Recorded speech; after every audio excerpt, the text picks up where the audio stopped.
Hey guys, welcome in. It is Brad with College SportsCast, and we are here tonight to do our weekend wrap-up show on an off day Hey, after Skyler, go to the bed. college football playoff championship. Thank you. I know you ain't on your phone.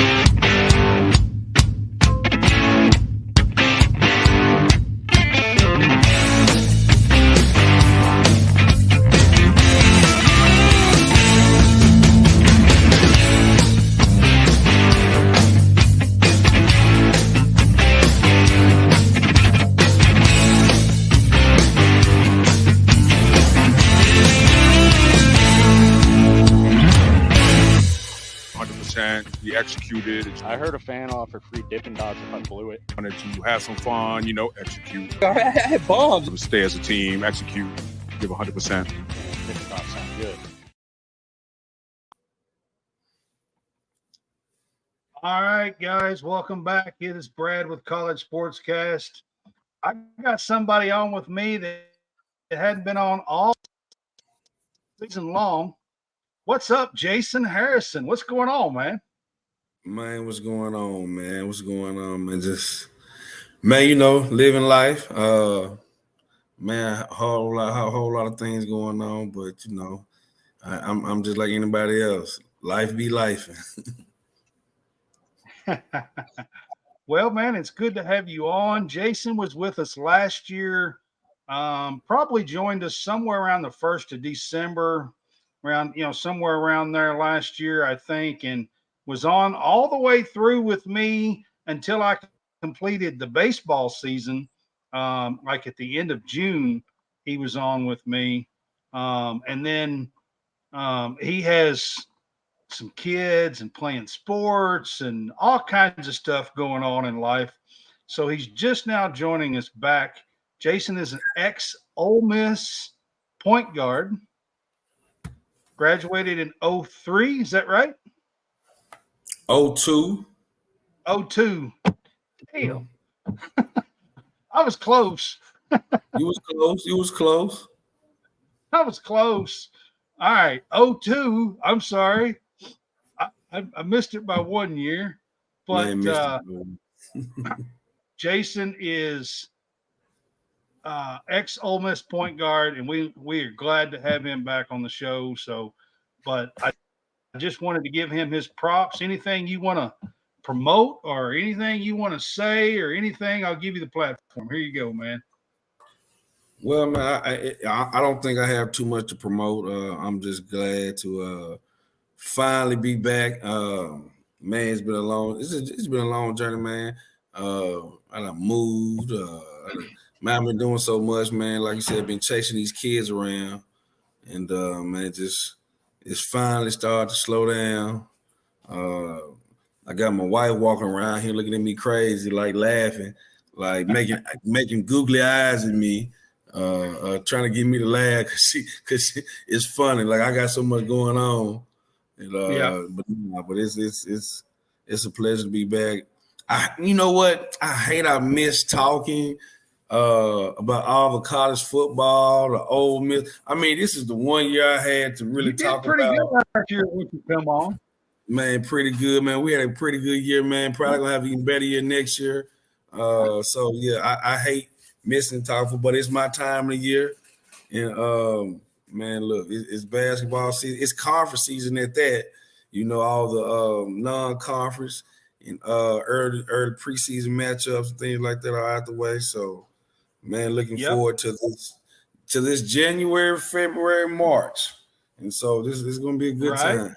Well, we appreciate you being back. Jason is going to join us when we do our Sundays and Tuesday shows. So he will be with us from here on out. I did switch this show up. This is usually the show I do on Sundays, but because of the championship game being Monday night, I didn't want to do the weekend wrap-up show and then not, include the championship game on Monday night. So I actually switched it up. We got Hammonds in here. I just want to say Hammonds is not feeling too great the last 4 or 5 days. He's got strep throat and sounds terrible. And so hopefully Hammonds is better in the next couple of days. Big Hammonds, man, get well, man, get well. I know I talked to him. What was that? I think a couple of days ago. And so man, Yeah. he gets well soon. Did he sound all like congested and like everything when you? No, he didn't. But a common cold or anything can strike at any time. So it might have hit him the next day. The last 2 or 3 days, man, he's been all messed up or whatever. So, but we're here. I got Jason with me tonight. We're going to do our weekend wrap-up show. And the first thing I want to talk about, and it should be rolling on the bottom of the screen as it goes through there. But go to homefieldapparel.com, and they have brand new Michigan 2023 National Championship shirts dropped this morning. There are 6 different ones. You can get a hoodie. You can get T-shirts. There are 6 different ones that dropped this morning. Go to homefieldapparel.com and use our code CSCast. If you use our code, we will get a little credit for that, and you will get 15% discount off of some brand new Michigan National Championship shirts from last night. So that's pretty cool to offer here at College SportsCast for you guys. So I wanted to get that in right off the bat. I also, on my Twitter account, Brad CS Cast, it's there on the screen. There's a link on a post, and you can use that link as well to go to Home Field Apparel and get your brand new 2023 Michigan National Championship shirt. So with that said, Jason, we're going to start out with the national championship game last night. Did you get to watch? I actually did get to watch. Me and my son. He was actually pulling for Washington, but I kept telling him Michigan, they were bullies. They had a bully offensive line, they had a bully defensive line, and I knew that they was going to put a ton of pressure on the quarterback from Washington, and they really get out to him. They kind of rattled him because some of the throws he normally made throughout the year, he was just missing them. Like he missed good opportunities. I actually thought, of course, the first quarter, if you really want to dig into the game, the first quarter, Washington did not look good. Their defense didn't look good. It wasn't their offense, it was their defense. Donovan Edwards basically hit the hole closed, and he bounced it to the outside and was just gone twice. You got to have that backside help. He hit the hole closed. It wasn't there, and he just bounced it to the outside, just quick like a cat, and was gone twice. Yeah. But to give Washington all the credit in the world, at the end of the first quarter, after that, for most of that game until late in the fourth quarter, Washington hung in there, played a great game, I thought. For most of the game, kept them in the game. The next 2 quarters, 2.5, I just didn't think that Washington's offense was hitting on all cylinders last night. And they're towards the end in the late third quarter or something like that. I think Penix got dinged up, got hurt. Every time he was gutting it out, but every time he got hit or threw the ball, he was grimacing, holding his hip, or it was either his hip or his ribs. I'm not real sure what it was, but before all that, there were a couple of throws that if Penix hits those throws, it's a completely different game last night. It is. And that's why I give Michigan defense a lot of credit. They were in his face. They collapsed the pocket. Their defensive line, come on now. Yeah. Their defensive line was was clicking on all stuff. They They were hit playing him like a they were lot. trying They to didn't get a draft. lot of sacks, but they hit him a lot. They hit him a lot. I mean, and all you have to do is hit a quarterback. The more and more you hit a quarterback, the more and more you come close to the quarterback, it does something to his But I psychological mean, clock. even the start of the fourth quarter, it was 20-13.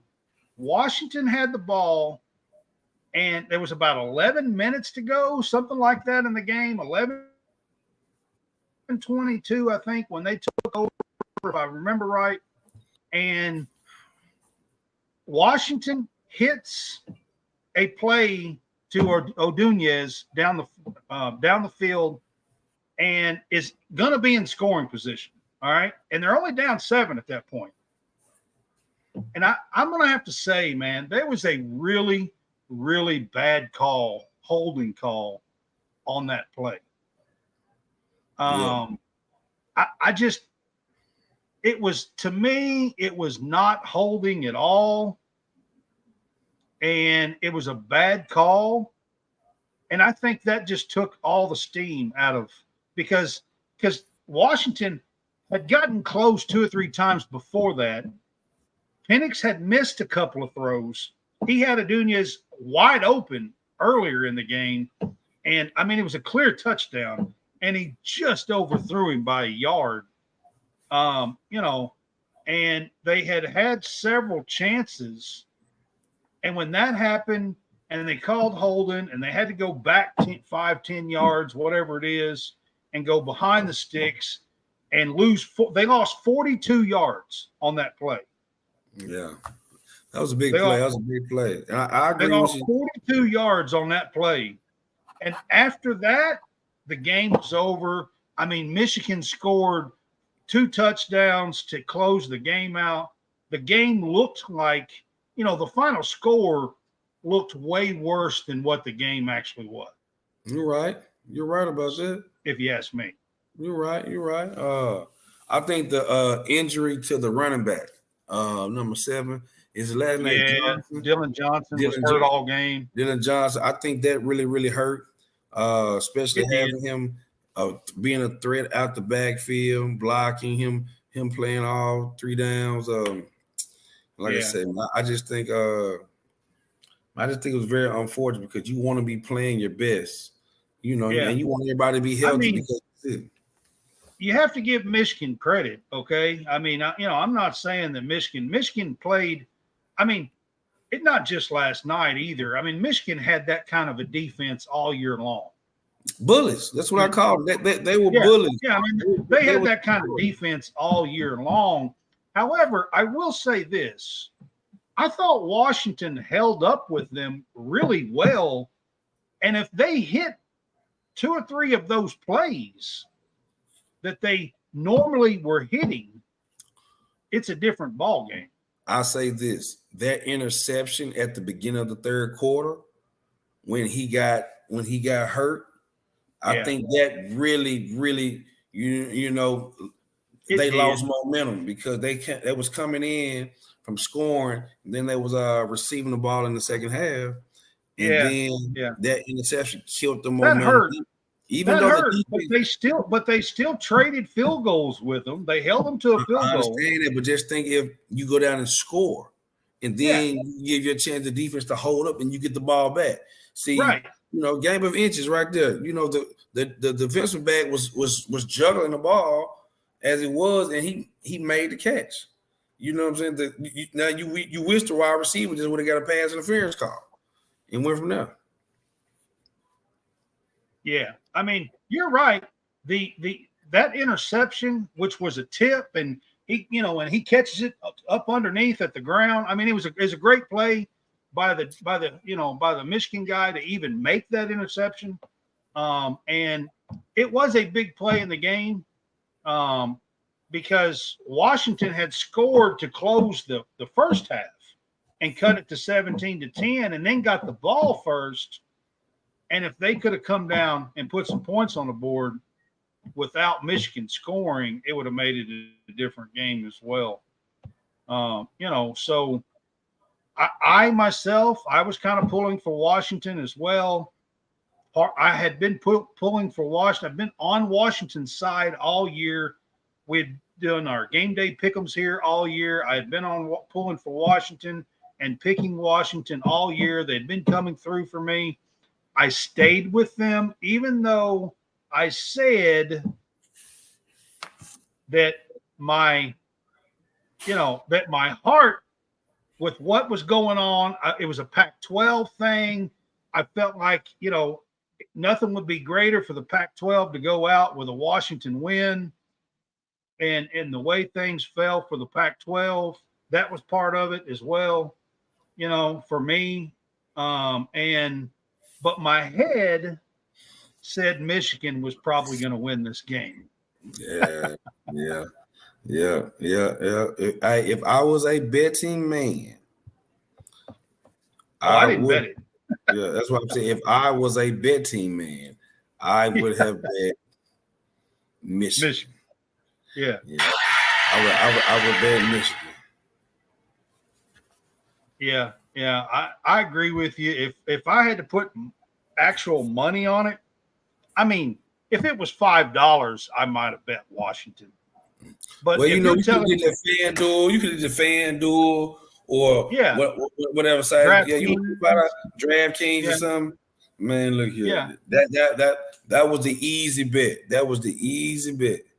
Well, I'm just saying, if I was only dropping $5, I might have picked Washington just to see, But now, if you're telling me I'm going to drop $100 bill or, a couple of $100 or something, I'm going to pick Michigan. And as far as betting, there's just no way.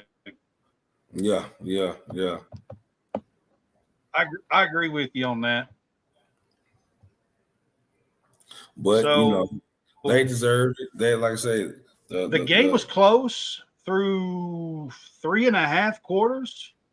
It was 20-13 with about 9 or 10 minutes to go in the game.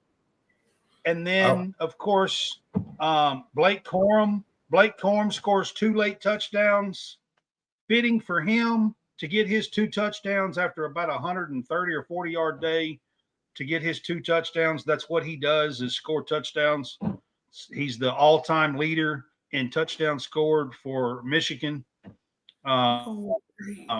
So, then the final score, of course, was 34-13 last night.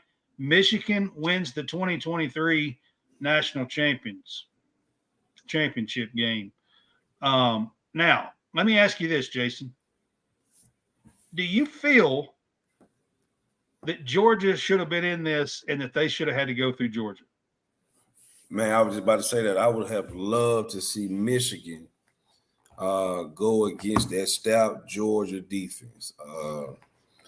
I mean, look, that matchup would have been perfect. Michigan against Georgia. You talking about 2 bullies? Alabama just made the plays, and Alabama looked shook against Michigan. So yeah, I would have loved to see that. I would have loved to have seen that. I would have.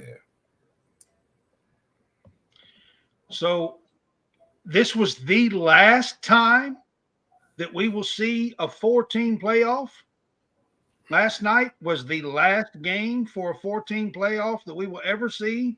And I, for one, am greatly appreciative. I can't wait for here on out to have the 12-team playoff. I really can't. I mean, I think that is what is going to, you don't have to leave Florida State out. You don't have to leave Georgia out. Now, people are going to say, well, you're going to leave out the 12 and the 13 and the 14 team. I don't care about the 12 and the 14 team. I don't care. But I do care about the one loss and the no loss teams that are at the top. I think they all should be in. Yeah. You know what I'm saying? I agree. If you're telling me that the 13th place team is going to cry and they got 3 losses, I'm really not all that, I'm not worried about that. If you got 3 losses and you're the next team out and you're 13 and you don't get in, go to the house, go to your bowl. I don't care. I don't want to hear your cry because it doesn't matter. But I do think when you have power conference champions with 0 losses or 1 loss, and you go through all the season, I think they should be in. I agree. I feel like it should have been at least the top 8 this year. I think they should have went from 4-8 to the 12. You see what I'm saying? And then the committee would have got it right. All of the top 8 teams would have been in there, and it would have been no shadow of a doubt. You could have cut a bowl game or 2 to make sure, because look what happened to the Georgia-Florida State game. You see what I'm saying? I mean, those guys. We talked about it here, man. That was a sad representation. I've already voiced what I thought about what Florida State did. But you can't blame them. You can't blame the kids. You can't blame the kids. I don't know, man. You got to have some kind of competitive spirit about you, man. I mean, no, you do not. Yes, you do. No, you don't. No, you do not. Yes, you do, man. I don't agree with you, Brad. I'm gonna ask you a question. You know how I feel about this. I'm a component of the kids. Those kids have invested 3 to 4 years of their lives. Now, you got to understand this. Football is and they still had a shot, but undefeated. Win the bowl, they still had a shot going undefeated. But it had a shot at being number 1 in the AP. It wouldn't have mattered. It wouldn't have mattered. And you do nothing. You just give up. I mean, I just don't. I understand, because you're looking at it from a fan standpoint. I'm looking at it from a player standpoint. Okay, I've given this university 3 to 4 years. I've played too, not at that level. No, but what I'm saying is, I don't have that give up in me. I just don't. I don't have it. Me and you both. But what we can't do is expect for the kids to think like we do, or have our mindset. You see what I'm saying? Like, if they would have went 13-0, I can't, Jason. When it comes down to that, man, I cannot agree. I cannot agree. It's not in me. I cannot agree with giving up like that. Well, here's the thing. Here's the thing. You have every right to feel that way, because from a competitive nature, yes, I agree. You're going to compete. I'm a competitor. Hell yeah. I'm telling you, Jason. But we not in those times. We not in those times no more, Brad. It's all about old school, dude. I'm old. You're old school living, man. We strapped the shit up and went on. That's what we did. Exactly. Well, guess what? Now you had concussions. See, now these players, football ain't football no more. You know it. I'm just saying. We're gonna move on, but I'm telling you, I don't do the give up. I just don't. I'm just saying, because it was less. Because if we finished undefeated, we're still not national champion. We're still considered the 5th best team in the country. In the same game with FSU was the other team that had a legitimate case, who was the 2-time defending champs, who got left out, and they showed up and kicked ass. And FSU shows up and looks like a bunch of pansies. Okay. You exactly right. You are exactly right. You just made my point. Old school. You would have had your coach come in and say, "Hey, we're going to go against Georgia." Kirby Smart said, "We showing up doing that shit." But you looking at the level of program. You look at the level of program. That says it all right there, Brad. The level of program and the coaching. The level of program in the coaching. Smart said, "We're going to wipe the effing field with these people." Okay, you're exactly right. What did Florida State? Florida State. He could not rally his troops.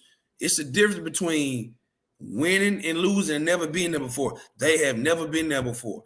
Georgia has been there, appreciated, and was going to go out the way they're supposed to go out, because they're winners. They're champions. Winners don't quit. Okay? But so when you get your feelings hurt, once again. My point exactly. So you can't expect you. We're not.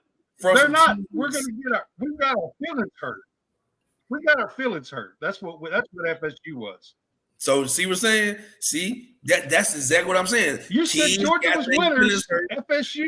Oh, we got our feelings hurt. We're not gonna play. But here's the thing too.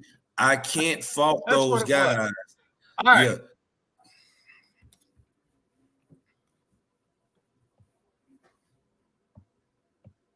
I'll let you finish your point, but we're going to move on after. I was saying, I can't fault those guys. Some of them who had draft status, because now you're playing a game that it really doesn't mean anything to them, right? Now that might hurt them in their draft status because they were like, "Well, why you guys didn't play?" I mean, you still was playing against the two-time national champ, so NFL scouts were going to be there anyway.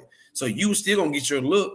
You know what I'm saying? So it might question the competitive edge. Was at one time, the Orange Bowl was one of the premier bowl. Like it's up there. It's one of the premier bowls.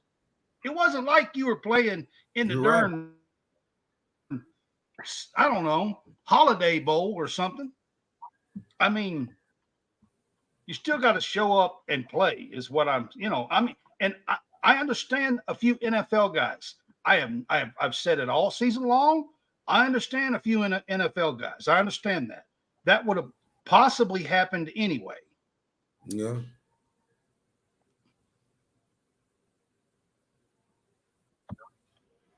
All right.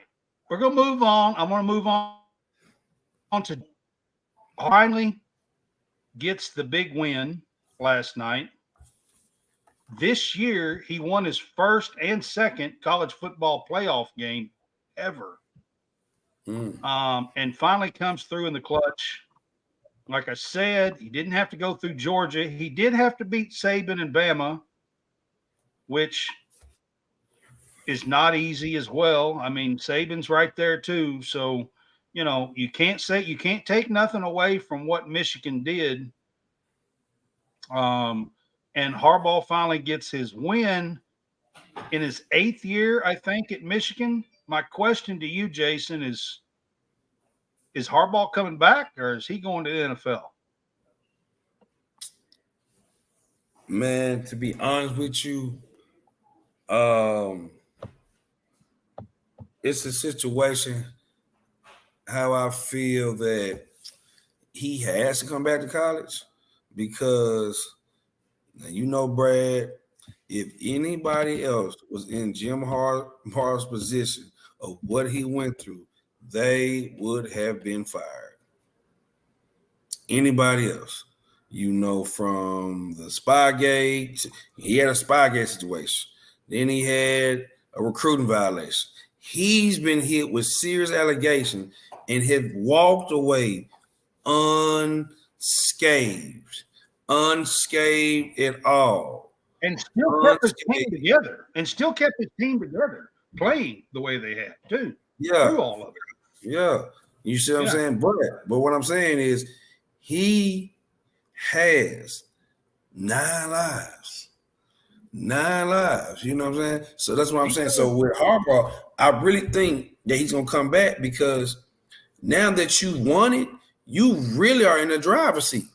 Anybody who wins a national championship, obviously going to get paid more money. But I'm going to tell you, his phone is ringing, man. I mean, the Los Angeles Chargers are calling him.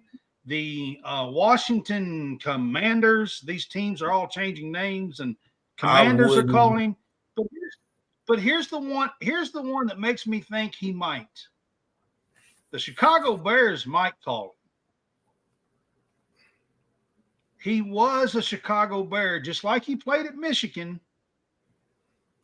And if he could turn the Bears around, he would be enshrined in the Hall of Fame with what he's done. Let's ask Nick Saban. Let's ask any college.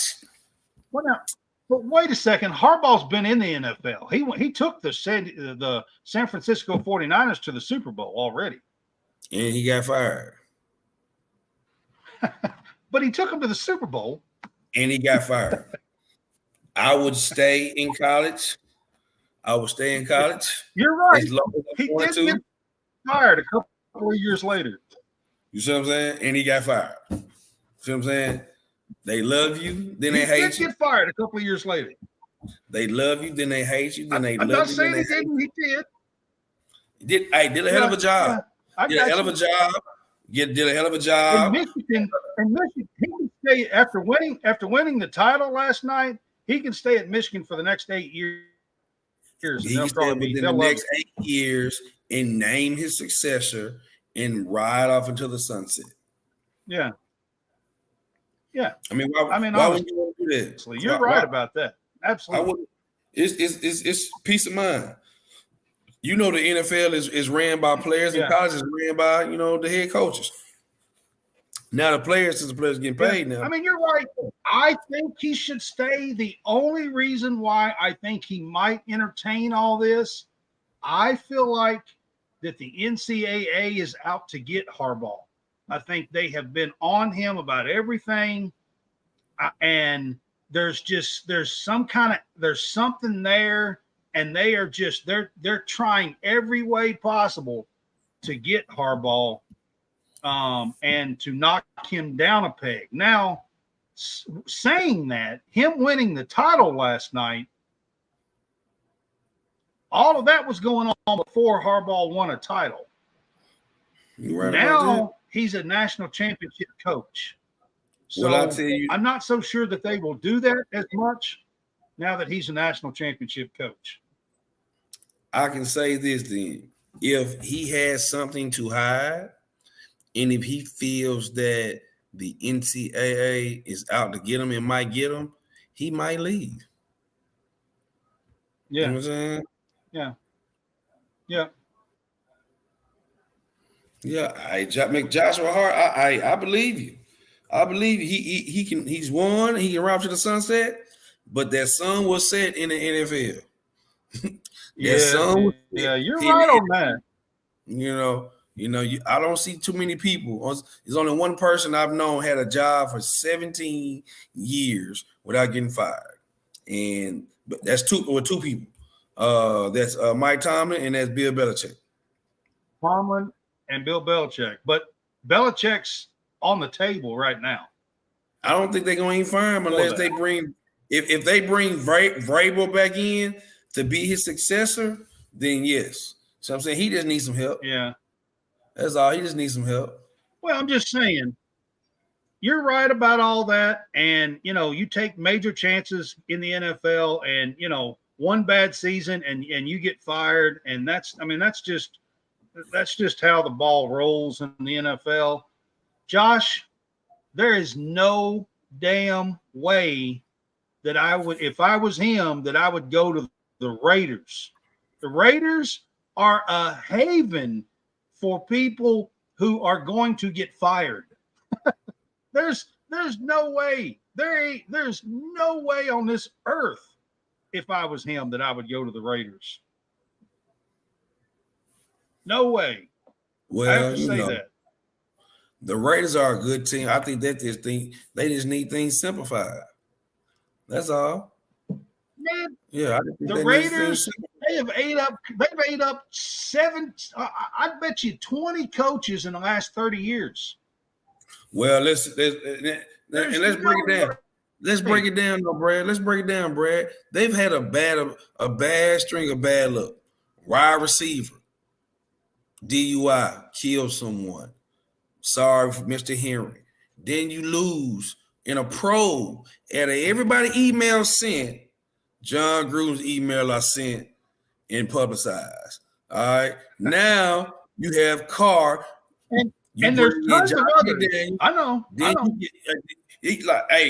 you had Khalil Mack. You let him go. Saying, Jason, what I'm telling you is that crap just follows that. Like they have a, you know what I'm saying? Like they just something about the Raiders. Yeah. And it's like a black cloud or something. I don't know. I wouldn't touch them with a 10-foot pole. I wouldn't. Yeah, you're right. All right. You're right. So my next topic I want to talk about is the other coach from last night, and that's Kalen DeBoer. Kalen DeBoer, I think, is a great up and coming coach in college football. He's won NAIA titles, and in his second year at Washington, had them 14-0, and right there in the fourth quarter of the championship game last night. I really hope that he sticks around in college football for a long time.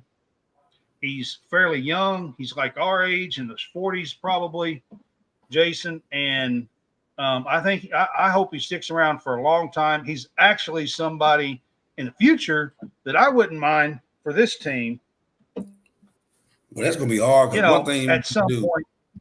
Well, Washington's going to throw the kitchen sink at them, and real estate property and investment. Listen, I said future, Jason. I meant like 8 years. 10 years. I meant future. That would be a lateral move. That would be a lateral move. Yeah, that would be a lateral move.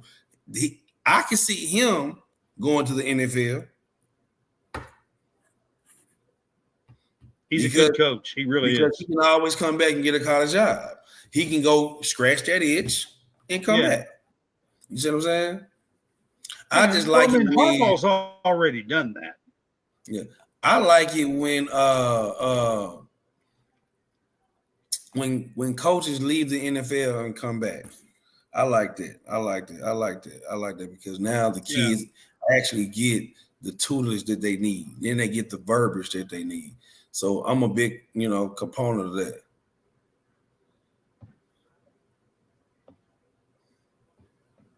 All right, man. We're going to move on, and we're going to do a little bit of college basketball stuff. So the new polls come out yesterday. The top 7, I think, remain the same for the first time, I think, this year, I believe. The top 7 remain the same. It was Arizona at 8. I think Memphis at 9. Memphis jumped up that far? If you got your phone on you to pull it up, mine's on the charger, but I always go through it up right now. I got it right now. Memphis is 13. Go through the AP top 25. Yeah, they 13. You got Purdue at 1, Houston at 2, Kansas at 3. You got 4 UConn. You got 5 Tennessee. You got 6 Kentucky. You got 7 North Carolina. You got 8 Arizona. You got 9 Oklahoma. You got 10. You got 10 Illinois. You got 11 Marquette. You got Duke at 12. You got Memphis at 13. Baylor at 14. Wisconsin at 15. Auburn at 16. A pretty surprise in Colorado State at 17. BYU is at 18. San Diego State 19. Utah State is at 20. Clemson is at 21. Hey, the Mountain West is for real. Yeah. 22 Creighton. They're back in the polls. You got Gonzaga. Florida Atlantic is dropping at 24, and Texas come back in at 25. So, from top to the bottom, man, it's college basketball. It's so much parity. You know what I'm saying? So much parity, and that's why you play the games. Yeah. So we go through the polls each week. We done it for football. Now we're doing it for basketball as well. So that's the college basketball AP poll for this week. I can't remember. It's like week 8 of basketball, something like that. I can't remember now. 8 or 9 of college basketball. So the next thing we're going to do is, Jason, I'm going to do some pick sixes with you. Okay. Gotcha. So the first, this is going to be college basketball stuff. We've kind of switched over to college basketball stuff. So I'm going to do I'm gonna do some college basketball, some pick sixes with you, and let you kind of name some stuff. I might add one or two here or there or whatever, but I've done some of this. So I thought with you, Jason's the ex college basketball player, D1 college basketball player. So get his expert opinion in here. So, Jason, give me right now, we're in second games are starting. Kentucky, I think, beat Missouri a little bit ago, but second games are starting in SEC play tonight and tomorrow night. Give me your power six for our first pick six in the SEC in college basketball. Man, SEC. Yeah, give me your power six. Ooh, power six. Well, I mean, You don't have to be in order, man, but just six teams that you think are at the top. 16 that I think they're at the top. Well, I'm going to be honest with you because, I have to have facts in front of me. I go with Kentucky has to be up there. I have to say that, Kentucky, Tennessee, that's obvious. Or you could flip-flop them. Tennessee could be ahead of Kentucky by a smidget. I think you got Auburn. I think that's the top three right now. Yeah, that's top three. I would say Ole Miss, even though they got it handed to them. In Knoxville, yeah. I would. Yeah. I would say that. You have to put.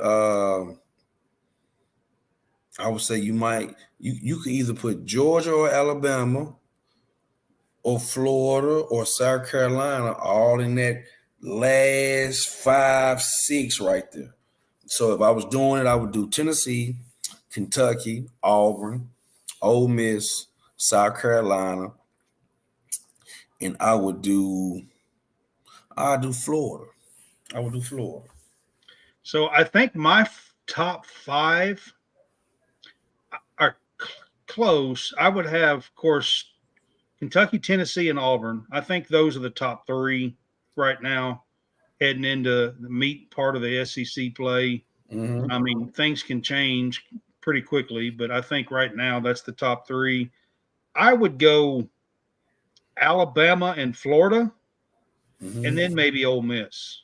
Mm-hmm. Mm-hmm. I just think Alabama. Well, I can't say Alabama has played a mean schedule. They have, and that's the reason why. They've lost several games by like 3-5 to some really, really good teams. I can see that. I can see that. That's not bad. Yeah. Florida played Kentucky like to the wire. Great. Actually, probably should have won the game the other day. Like they are a really good team. This Florida team is. They have some great guard play.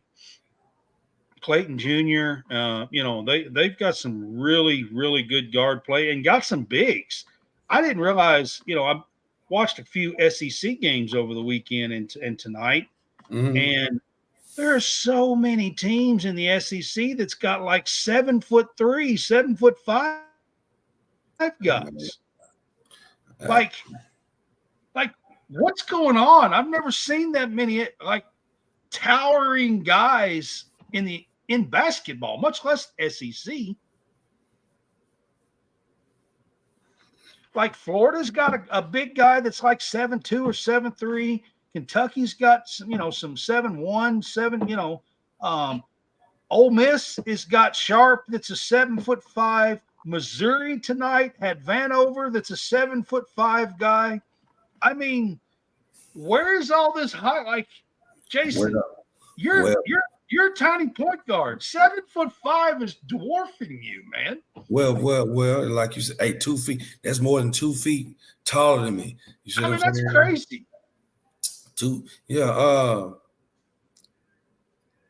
Man, you think about it, man. Bigs are coming out of nowhere because one thing we're seeing is Vanover, he played in Arkansas, so I've been knowing about Vanover for quite some time. I've seen him so much, but the Wimbies and the Czechs, you see what I'm saying? So you're trying to see, because they're revolutionizing the way we play the center position. You know, I think because there are no more centers. That's why Nurkic can just in the NBA. I know we're switching gears. That's why he's so dominant, because there's no more true low post, bag down centers.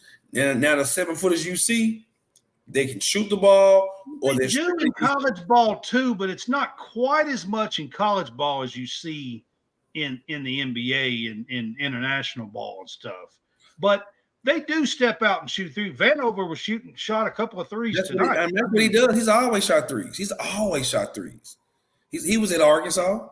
Yeah, I mean, then he went to Oral Roberts, and then he's at Missouri now. Yeah, now he's at Missouri. So, you know, but I didn't even know he was there. I had no idea until he comes out tonight. I was like, where the hell did he come from? Like, I didn't know he was at Missouri. I had no idea that he was even there, to be honest with you. Yeah. So, but I'm just saying, in the college game, they still guard a whole lot down low. So when you got 7'3", 7'5", you know, when you got guys like that down low, man, I mean, there is so much height in today's college basketball game. I mean, you know, Purdue, of course, has got Edey. I mean, you know, there's so much height in today's game. It's unreal. Even at Ole Miss, we wasn't having those 7'5" and 7-footers just on the bench. I had a guy who's 6'8". His name was Rashard Marshall. He played for me last year. He played for me a year ago. AAU, right? 6'8" guy played center for you, right? 6'8" guy. He's a beast, but he is going to get 7'5" and 7 foot every day. He can't even touch the floor. That's how it is. I know, it's crazy. Man, it's crazy, Jason. I mean, the game has changed so much. And for me, it's like, where do all these 7'4" guys come from? Like, I remember a time in college basketball, if you could land a 7-footer or 7'1" guy, you had an absolute amazing advantage. I mean, like, and now we got a 7'1" Aaron Bradshaw on the floor tonight that's dwarfed by 7'5" Vanover. I mean, it's just like, it's insane. Yes, man. But Kentucky now you guys got a big freshman down there who's pretty good. I mean, so he getting some size. 7-footers. And you would think 7-footers, wow, they're going to like be good and dominate. But when you go to play these games, you realize, like, I mean, like Ole Miss, they got 7'5" Sharp coming off the bench, and I know him because he played at Western the last few years, and I'm right down the road from Western, so I know him really well. You know, and also Cisse, what's he, 7'1", 7'2"? Cisse, he's about 7'1". I mean, he was one of those top guys back in the day who came out, who was at Memphis, Oklahoma State. I know. These players now, they play everywhere. They play everywhere, man. You know, yeah. All right, man. So we'll move on. Now, top 6 players to watch in college basketball. I know you hadn't been on the show, but who's some of your favorite players to watch in the game is what I – Man, now I hadn't seen a whole lot because I've really been into this NFL football. But of course, Edey is always one of those ones you want to watch. The kid out of North Carolina, you know, I'm just talking about the veterans. Which one? You talking about the big guy, or are you talking about the guard? Is it Baycock or Bocock? What's his name? Baycock. I think. But I'm gonna tell you right now, R.J. Davis on North Carolina is the guy to watch. That dude, guard. He's pretty good. But I love watching. But And I don't think like North Carolina at all, but that dude can play ball. I think it's a guard from Oklahoma who's a freshman who's pretty good. It's a Caleb guard. Love at Arizona. He transferred out. Caleb Love is at Arizona. He's a vet. pretty He's fun a to vet. watch. It's a what's the name? It's a little guard. At Oklahoma. Remember I told you that it's a guard at Oklahoma. I seen him play one game. It was a game against Arkansas, but I can't remember his name. He just started playing too. Guard who just got eligible. Yeah, it's some good guards out here that can really fill it up. It's some great guards. So Javon Quinterly has turned Memphis around from Alabama, transferred from Alabama. Another vet. He's pretty fun to watch. Quinterly's won the last 2 or 3 games, hit the shots. Like, he's really the one that turned Memphis around. I think he's pretty fun to watch. But like we say, we can go back and look. You got to look. You got to look. Kansas veterans. They have veterans. UConn. They have a veteran presence. It's hard. Kentucky is probably the youngest team. They are in the top 10. They are. But I'm gonna tell you right now. Remember the name Rob Dillingham. This kid, he is so fun to watch. I mean, just tonight, he plays with such moxie and confidence. And he's an 18-year-old freshman, man, that just, I mean, he is so fun to watch. Now, I will, against Florida on the road in his first road environment, Dillingham struggled a little bit, and I'll be the first to admit it, okay? But in most of the games so far, I mean, he's something to watch, man. If he's not a top 10 pick in the draft next year, he's something to watch, I'm telling you. If you have not watched Kentucky a whole lot, Jason, the guy to watch, I'm telling you, is Robert Dillingham, and he comes off the bench. He don't even start. Man, Reed Shepherd's there too, and I'll give Reed all love. Hey, listen. I'm gonna tell you a short story about that young man right there. He Dillingham? played for Shepherd. Who played for an AAU team called Midwest Elite. It's about 8 players. We're playing against them. Jason, he's a coach. We're playing against them. It's 8 of them out there. My team show up. We have a lot of height, and they looking down at their team. And it's an 8 a.m. game. It's an 8 a.m. game. 8 a.m. 8 a.m. game. And so the director, me and the Ray, we know, like, hey, them guys can play, because you can tell how they're warming up at 8 in the morning. Yeah. I want to say we lost about 40. They had 8 players, but the 8 players they had, they were in sync. And that whole Did time Shepherd tear you up? When that whole time up there, when they were playing, they were beating everybody. They only lost to Compton Magic. It was either Compton Magic or a team out of LA, because they were just so much bigger than them. But they were the talk of the entire AAU circuit up there that weekend. Like, he put on a show. Yeah. On a complete, I mean, look. Hey, Reed Shepherd's the real deal, man. I'm gonna tell you what he is, and what we can't stress enough of. He's a winner. Yeah. He's a winner. Absolutely. I was on the couch watching them play against Florida, and I was telling my wife, I was doing that same thing, getting 5 at the end of the game. I might have had 6 points. Yep. The whole game. But when it's time to get fouled, finish with 14. Yep. Let me get those. And I'm like, that's winning basketball. Yep. That's winning basketball. That's when and then he can make those tough threes. So I can see him being the key factor for being a a key guy to make an NCAA deep run. Oh yeah, absolutely. Wagner. I talked about Dillingham. I said what I said about Dillingham. He's a player. But Reed Shepherd is the key guy. He is. I'm telling you, Reed Shepherd's the key guy.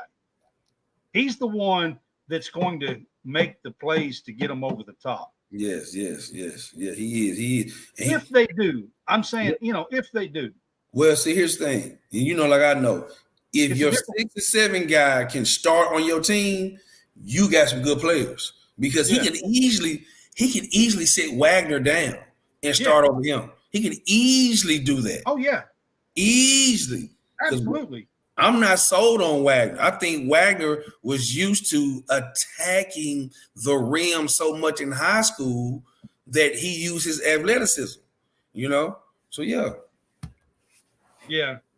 Oh, yeah, man. I agree with you. We got Josh is a Kentucky guy on with me. So, he's talking about Shepard's dad, Jeff Shepard.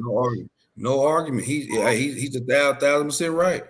1,000% right. Yeah. It's in his bloodline. Oh yeah, and his mom too. To be quite honest,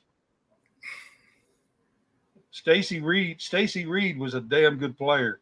Mm-hmm. Yeah. Yeah, she was too. All right. So then the next one I want to ask you about is give me a power 6 on the national stage. Who are you looking at as your top 6, your power 6 teams that you think have a legit shot? And if you want to throw a 7th in there, just to say, hey, I think there's one more or something, you can too. But who do you think has a legit shot right now, setting January 9th, 2.5 months out? Who do you think has a legit shot of making a Final Four run? I think, I want to say Purdue, but Purdue's guards scare me. You see what I'm saying? They're playing better. Braden Smith. Their guards scare me. Houston, tough team. Wouldn't be surprised if they made it back to the Final Four. Wouldn't be surprised. Kansas. UConn, if UConn can stay healthy. If they can stay healthy. If they can get their big guy back, I think they have a legit shot. And I'm going to throw a dark horse in there, and I'm going to throw 2. I think Arizona has a good team. I do too. And I think Marquette has a team nobody wants to see come March. Marquette's, their guards and their defense is crazy. Yeah, you see what I'm saying? So I think that's one of the key. Even one of those Mountain West teams. I think the Mountain West team, kind of like San Diego State last year, made that run. I wouldn't be surprised from one of those. But I think it's really going to boil down to this year, whoever stays healthy. Because sometimes one or 2 guys you lose could be the difference. Yeah, I mean, I like those teams, what you said there. I mean, I think if you look at the AP poll, I really like the Arizona team. Mm-hmm. Lawson and Caleb Love and Ballo. They've got a really good team out there. I watched them the other night. They're just fun to watch. They score kind of like Kentucky does. They score 90-some points a game. They're just fun to watch. I really like them as far as a team that's right now not in the top 5 or 6. Tennessee, they're there and they're great. They're a great defensive team. I can never get over the hump with Tennessee because Rick Barnes just hasn't been able to do it his entire career in the NCAA. And that's the only reason why, because when they're at home, man, they're bullies. I know. On the road, I know. They don't play well on the road, and so until I see. And sometimes Tennessee really struggles to score. Yeah. Sometimes you watch them and they'll put up 80 or 90, and then sometimes they struggle to get 63. or 64. And that's the days when they're beatable. You know what I mean? Yeah. You know, when they're really struggling to score, that's the days that they're beatable. You know, so I think, of course, this Kentucky team has every shot in the world. The problem with Kentucky is college basketball has completely changed. We talked about the bigs and the way that they've changed. It's also a grown man's game nowadays. I think, You know, and I didn't mean to cut you off, but I forgot to say this when you said that. And the college game is more grown men than the NBA. it is. It is. You're absolutely right. Like, because the NBA has a bunch of 20-year-olds and stuff, you know, that's playing, and the college game is full of 24, 25, 26 years old, you know, that's been playing for 4, 5, 6 years. Some of these cats apply for a 7th year, 8th year. I mean, and they're getting it. I mean, like, you know, so I mean, I'm telling y'all that the college game is completely different. Man. Now, I give Cal credit. He did try to switch and go to a little bit older teams the last 2 or 3 years, and it hasn't really worked. Well, I think he hadn't made those runs. Cal's best teams were young, talented, uber talented, but you had some vets. Yeah, kind of like this team right now. Yes, these are some that's vets. exactly what I was going to say. He tried to mix it up the last few years, and it didn't work too well. And I have to give Cal credit. He went back to what was working in 12 and 15 and 11 and the John Wall year. And, you know what I mean? He went back to that. I mean, you go back to even his first year with John Wall and DeMarcus Cousins. He had Patrick Patterson and Darius Miller, and, you know, he had some vets in there that helped that team even that year. And he went back to what was working. The only problem with that is in today's game, back in 2012 or 2015, the college game was a lot younger because a lot of these kids were jumping pro. You didn't have this extra year. You didn't have the transfer portal. You didn't have, you know what I mean? So the college game back in 2015 was a lot younger. Now the college game's a grown man's game. Like it's a very experienced game, and Kentucky's got to go up and battle with 4 or 5 freshmen who have the moxie and the talent.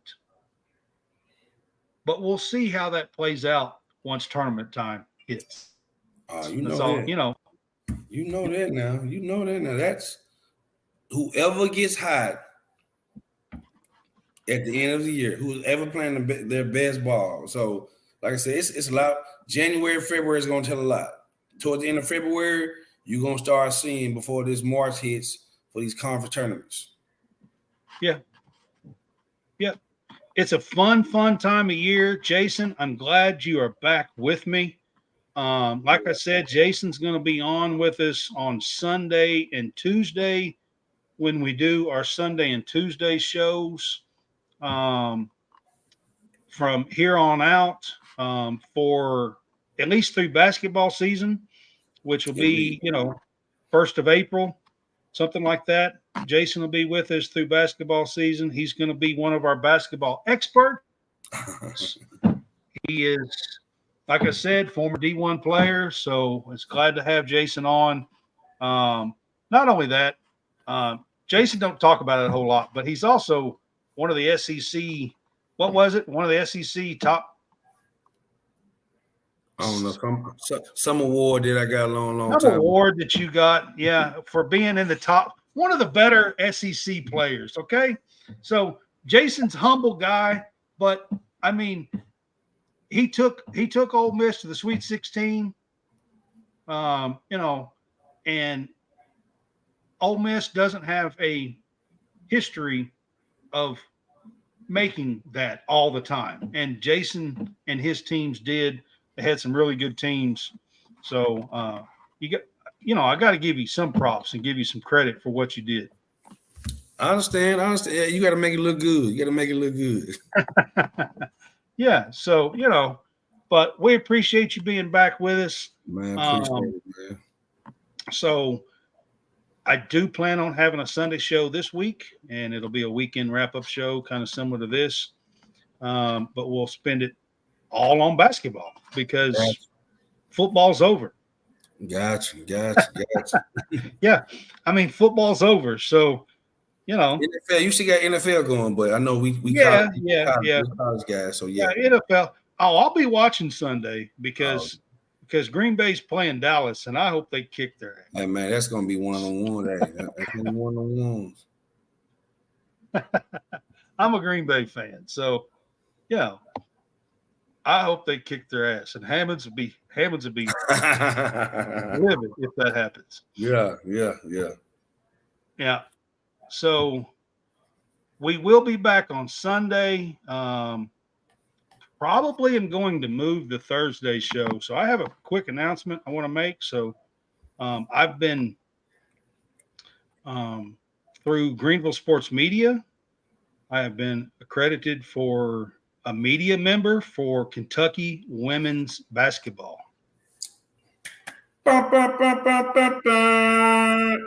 So on Thursday night, I'm going to go to Rupp Arena and cover my very first women's basketball game at Rupp. It's at Rupp Arena, and it's Vandy, and Kentucky playing SEC game, and I get to go up there and sit courtside and cover the women's basketball game. So that's going to be pretty exciting.